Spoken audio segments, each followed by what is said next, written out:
예, 화요일 묵상의 시간입니다. 아직 발각되지 않았을 뿐 나 또한 욕망의 화신일 것이다. 아직 발각되지 않았을 뿐 나 또한 욕망의 화신일 것이다. 자, 이런 제목으로 오늘 묵상 또 함께 나누겠습니다.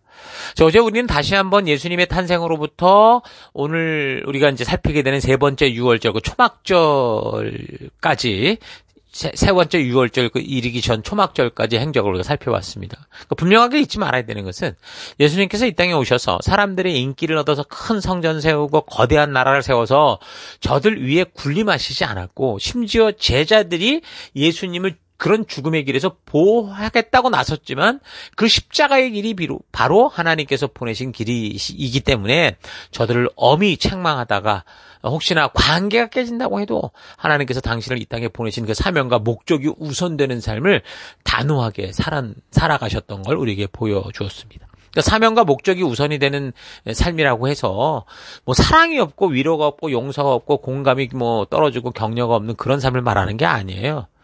삶의 우선순위에 대한 부분을 말하는 겁니다. 그래서 우리도 성도로서 하나님께서 우리를 부르시고 보내신 빛과 소금된 삶을 살아갈 때 그 바른 우선순위를 따라 목적이 이끄는 삶을 살아가는 우리가 될 수 있어야 되는 거죠. 사람들은 다 자기가 원하는 것대로 하지 못하면 그게 이제 무슨 사랑이 없다 이런 식으로 너무 치부해버려서 이게 문제거든요. 잘 분별하셔야 됩니다. 자, 그래서 계속해서 예수님의 여정을 우리가 살펴보면 예수님께서 이제 초막절, 그러니까 10월 정도인데 예루살렘 지역으로 올라가시게 되는데, 근데 공생의 마지막 네 번째 유월절이 다가오는 그 6개월 전인 초막절, 그러니까 10월에 예루살렘으로 올라가실 때 요한복음 7장을 참고하면요, 그 형제들도 모르게 스스로를 나타내지 않고 은밀히 올라가셨다 그렇게 말합니다. 7장 10절. 그러나 예수의 형제들이 명절을 지키러 올라간 뒤에 예수께서도 아무도 모르게 올라가셨다 이렇게 말합니다. 그러니까 이 시점쯤 예수님을 향한 사람들의 그런 분위기, 사람들의 생각을 잘 보면 제자들 같은 경우는 아직 예수님께서 메시아로서의 사역을 온전히 다 이해하지는 못하고 있었지만, 그래도 예수님이 말씀하신 것과 행하신 것을 볼 때 그는 하나님의 아들이고 그리스도 되신다라는 걸 확실히 믿고 있었죠. 그러니까 예수님의 본질적인 사명인 십자가 고난과 죽음, 그 부활에 대해서도 이제는 일단 뭐 아직 경험은 안 했지만 예수님이 말씀해 주실 수 있는 그런 상태까지 그 믿음이 성장해 있었고요. 그런데 이제 예수님과 그 어린 시절을 함께 자라왔던 혈육의 형제들이요, 이 사람들은 예수님이 하나님의 아들 되심 못 믿죠.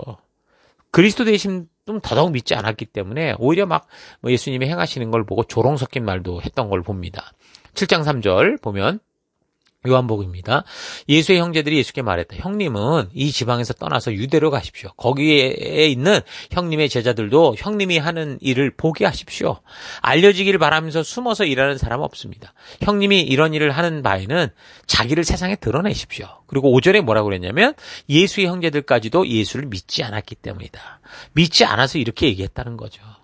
예수님의 육신의 형제들이 누구냐면 야고보, 요셉, 시몬, 유다입니다. 이 사람들은 예수님의 제자가 아니에요. 예수님의 형제들이에요. 그러니까 어릴 때부터 함께 지금 그 유년 시절과 뭐 이렇게 뭐 이 청소년 시절, 청년 시절을 함께 자라오며 뒹굴던 형제들이 갑자기 그 형님이 뭐 메시아고 세상의 구세주다 이런 말이 믿어지지 않았겠죠. 근데 형님이었던 예수님께서는 하나님이 부르신 사역의 길을 걸으셨기 때문에 동생들이 볼 때 예수님은 마치 자기를 나타내기 좋아하는, 그러니까 너무 이 쇼잉 오프하는 어떤 그런 모습으로 오해를 했던 것으로 보입니다. 그래서 예수님은 이런 동생들의 비아냥거림에 동요하지 않으셨고요. 그냥 당신이 걸어야 될 길과 그 때를 따라 행하셨습니다. 그를 왕으로 세우려 할 때나 또 베드로가 십자가의 길을 막으려 할 때나 유대 관원들이 그를 죽이려 협박할 때나 예수님은 그런 사람들의 행동과 말에 반응해서 감정적인 대응을 하지 않으세요. 어떤 말을 들어도, 어떤 위협을 받아도, 어떤 존경과 또는 뭐 반대로 비아냥거리는 소리를 들어도 예수님은 오직 한 길, 하나님께서 그를 부르시고 보내셨던 그 사명에만 집중하는, 그러니까 직진하는 삶을 사셨던 거죠. 그래서 바른 사명의 길을 걸어가도 이렇게 예수님을 통해 보듯이 사람들이 인정하지 않고 우리 눈에 이 길이 옳다고 하는 이적과 표적이 나타나지 않는다고 해도 여러분, 우리가 걸으며 나아가야 될 길은 오직 우리 하나님께서 우리에게 주신 그 사명과 목적을 따라 걷는 겁니다. 부르심 따라 가는 거예요. 그래서 우리 하나님께서 우리에게 그 길을 갈 수 있도록 주셨던 법도와 규례와 명령과 계명의 가치를 따라 살아가는 게 성도인 우리의 길이다라는 거 잊지 마십시다. 예수님이 그래서 마지막 십자가 사명을 감당하기 위해 이제 그런 모욕에도 불구하고 조용히 예루살렘으로 이제 올라가는 그 시기, 총체적으로 그 시대 사람들은 예수님에 대한 생각이 어땠냐면 예수님이 지금 하나님께서 보내신 메시아라는 확신은 없었어요. 또한 그 시대 사람들이 보편적으로 기대하는 그 메시아관이 있었는데 그게 예수님께서 뭔가 보이는 것 같은데 예수님에게 보이는 것 같은데 뭔가 다른 이런 것들을 이제 그들은 알고 있었죠. 그래서 가이사랴 빌립보 지역에서 예수님을 그리스도시요 살아계신 하나님의 아들이라고 고백한 제자들조차 예수님께 다가올 그 십자가의 길은 상상도 하지 못했고 그 고난의 날이 마치 예수님께서 이스라엘을 어떤 회복할 날, 그래서 예수님을 보필하며 다녔던 자기들도 그 나라에서 한 자리 차지하고 영광받을 날일 수 있다라고 착각을 했던 거예요. 그러니까 그 시대 모든 유대인들에게 만연했던 메시아관으로 예수님을 분별해 볼 때 예수님은 뭔가 비슷해 보이긴 하지만 세상의 권세를 휘어잡는 어떤 강력한 통치권을 가지고 마치 다윗과 같은 워리어 같은 모습으로 나라를 회복시키는 그런 게 아니었기 때문에 진짜 하나님께서 보내신 메시아 되신 이 예수님에 대해서 사람들은 비난과 비아냥거리는 태도들도 있었던 거예요. 그러니까 기대가 큰데 그렇게 하지 않으니까. 그래서 죽은 자를 살리고 어떤 병자들도 다 치유하고 오병이의 기적을 베푸실 정도의 능력이라면 이 사람이 좀 독립의 깃발을 들고 백성들을 하나로 모아서 헤롯 정권 무너뜨리고 로마 정권 무너뜨리는 그런 데로 가면 좋을 것 같은데 예수님은 그렇게 사람들이 기대하고 원하는 대로 움직이지 않으시니까 이제 예수님을 비난하고 공격하는 그런 태도를 보이기 시작하는 거죠. 우리 인간들이 사는 사회가 그렇습니다. 그러니까 자기가 주인공이 되지 못하거나 자기 생각대로 움직여지지 않으면 비난과 비아냥과 공격을 하죠. 지금 한국에서 야당과 여당이 뒤바뀌어서 야당일 때 여당을 비판하면서 비아냥거리던 짓들을 사람들이 또 꺼리낌 없이 행하고 있고, 또 반대로 여당일 때 야당을 비판하며 비난하던 그런 짓들을 야당이 되니까 또 이 사람이 똑같이 행하는 걸 봅니다. 그러니까 교회 안에서도 자신이 사역의 주체가 되지 못하고 자기가 생각하고 자기가 바라는 대로 교회가 움직이지 않으면 교묘한 방법으로 자꾸 지체들을 비난하고 교회를 비난하고 결국에는 전체 공동체가 부르신 사명과 목적에 하나 되어 힘을 모아야 되는데 그렇게 못하도록 자꾸 분열시키는 그런 일도 벌이는 경우가 많아요.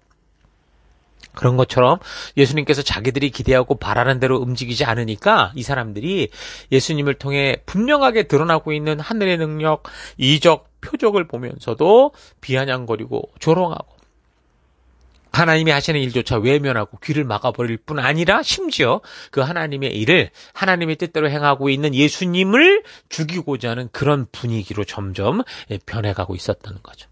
그러니까 이 시점에 그 예루살렘의 분위기는 더 복잡했습니다. 분명히 예수님이 하나님이 아니고서는 행할 수 없는 그런 일들을 행하시는 것을 인정할 수밖에 없으면서도 사두개파나 바리새파 사람들, 그러니까 이 예루살렘이 그러니까 그 나라의 어떤 주도권을 갖고 있는 사람들이 예수님에 대해서는 아주 적개심을 드러내고 있었죠. 그러니까 자신들이 가진 종교적 권세나 또는 그동안 자기들이 기득권을 가지고 어떤 주도하던 사회적인 어떤 그런 이 집중력이 예수님께로 자꾸 흘러가는 이런 걸 보면서 위기를 느낀 겁니다. 그러니까 백성들이 지금 모두 그 예수님을 추앙하는 분위기가 되니까 그동안 자신들이 누리고 있는 권리를 잃는 것 같은 그런 위급한 상황이 되죠. 그래서 저들의 권세를 가지고 이제 권모술수를 부려서 예수님을 죽이고 없애려는 그런 분위기로 흘러가는 겁니다. 사실상 저들의 마음의 뿌리 속에는 이런 시기와 질투, 그러니까 자기가 주도하지 못하는 것에 대한 불만과 같은, 그러니까 그런 죄악이 있었던 거예요. 근데 이제 겉으로는 항상 그 타이틀을 멋지게 건 다른 핑계와 이유를 외치고 있었죠. 그래서 대제사장과 같은 성전 권력자들이 그 사회의 질서를 유지하고 있었기 때문에 기득권을 가지고 있었기 때문에 예수님의 메시아 되신 증거로 나타난 이런 표적과 이적들로 인해서 백성들이 예수님의 이름 아래 모여 만약에 무장봉기라도 한다면 어떻게 됩니까? 그 당시 패권국이었던 그 강력한 로마에 의해서 무자비하게 짓밟힐 수 있다라는 거를 알고 있었죠, 이 사람들은.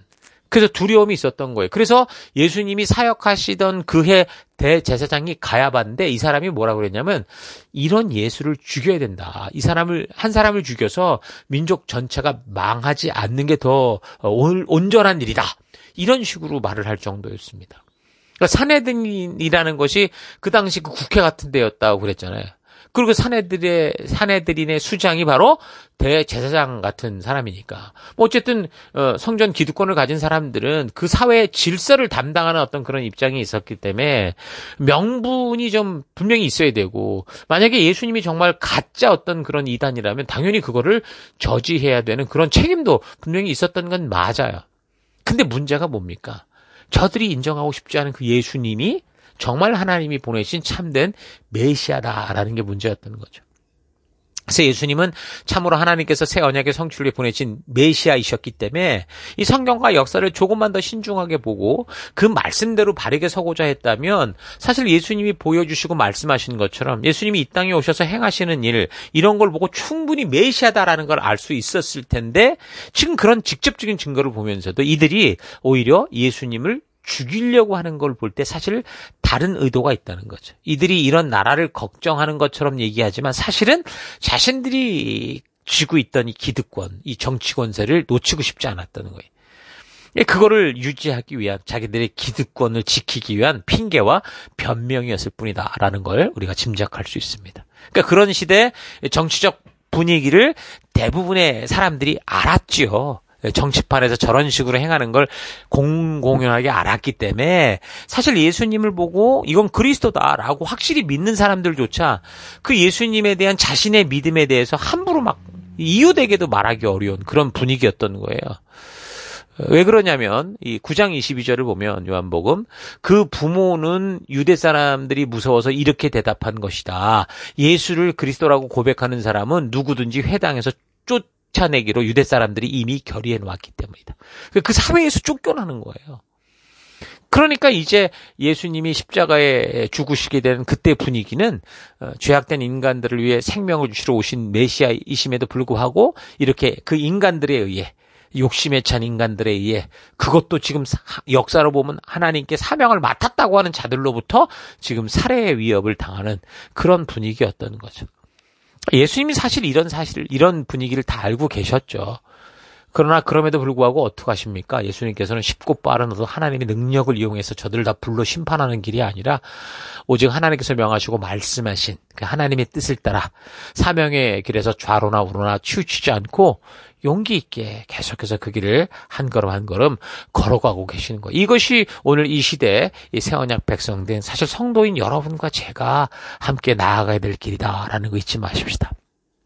자, 그래서 오늘 하루 예수님의 하나님 되심, 메시아 되심의 증거가 너무 분명함에도 자신들이 기대하고 원하는 대로 행하지 않기 때문에 시기하고 질투하고 더 나아가 결국에는 죽이고자 하는 바리새인들의 마음이 왜 그런지를 좀 차분히 생각해 보면서 지금 내 안에 이런 바리새인 같은 어떤 이런 삶의 흔적이 있진 않은가 좀 차분히 되돌아봤으면 좋겠습니다.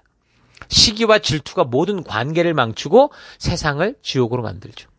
이것이 교회 안에 교인에게 발생하면 교묘한 방법으로 지체를 비난하고 교회를 비난하고 결국에는 전체 공동체가 부르신 사명과 목적에 하나 되어 힘을 모으지 못하는 그 분열로까지 이게 이루어지게 됩니다.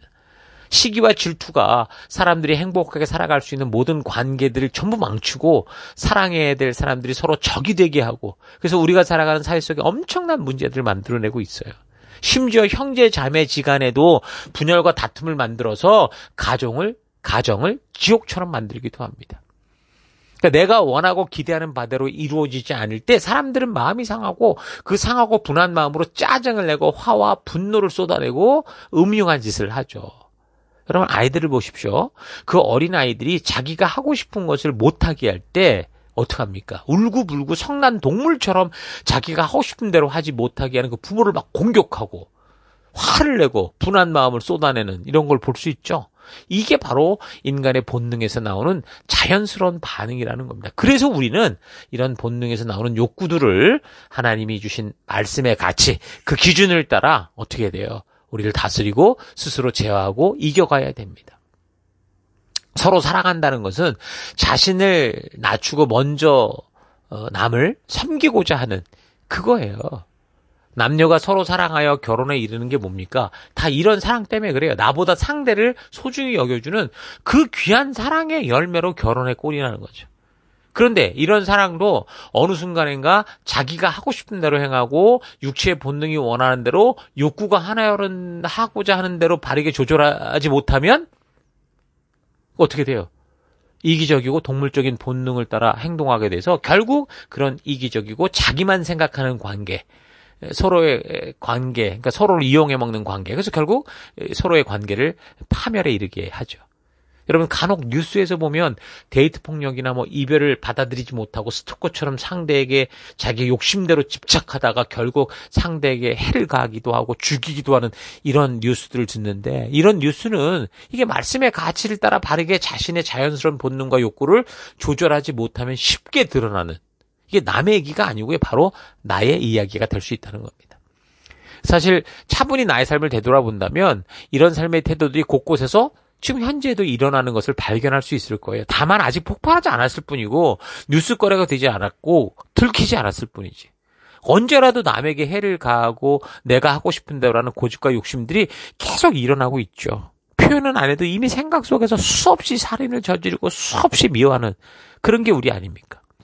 차분히 되돌아보십시다. 예수님을 시기하고 자기 생각대로 움직이지 않는다고 생각하니까 벌어지는 예수님 살해 음모들의 뿌리에 이런 인간의 본능적 욕구가 있었다라는 사실 잊지 마시고, 나 또한 말씀으로 바르게 내 마음과 생각을 바르게 잡지 못하면 언제라도 내 안에 있는 욕구, 욕심, 욕망, 욕정의 괴물에 사로잡혀서 노예가 될 수 있다라는 사실 잊지 마시고, 내 안에서 이미 자리 잡고 있는 이런 본능적 욕구를 하나님이 그런 우리에게 축복의 길로 주신 이 말씀으로 바르게 다스리고 살아가는 여러분과 제가 되기를 축원합니다. 저는 하루도 힘내십시오. 잠시 기도하겠습니다. 하나님께서는 우리 인간들의 행복한 삶을 위해 본능적인 필요를 추구하게 하셨는데 이것을 적당하고 바르게 사용하지 않고 오직 나의 만족과 유익을 위해서만 고집스럽게 추구하며 살아온 삶을 회개합니다.